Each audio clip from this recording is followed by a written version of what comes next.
సాధువు ఉన్నాడట ఒక ఊర్లో.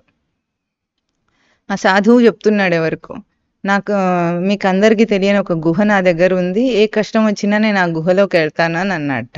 పక్కనే ఒక గజ దొంగల ముఠా ఉందట. వాడి మాట విన్నట్ట.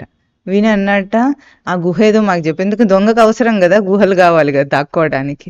అంటే ఆ సాధువు వెంటబడి, నువ్వు చెప్తావా చంపేస్తాను లేకపోతే అన్నట్ట. సాధువు చెప్తూనే ఉన్నాడు, ఆ గుహలోకి నేను తప్ప నువ్వు రాలేవు అని. చెప్తుంటే వీడు అర్థం చేసుకోవట్లేదు. అర్థం చేసుకోక చెప్పు చెప్పు అన్నాడు. సరే ఆగు అని కూర్చున్నట్ట. కూర్చొని కళ్ళు మూసుకున్నాడు అంతే. గుహలోకి వెళ్ళిపోయాడు. ఇప్పుడు ఆ గుహలోకి వీడెట్లా వెళ్తాడు?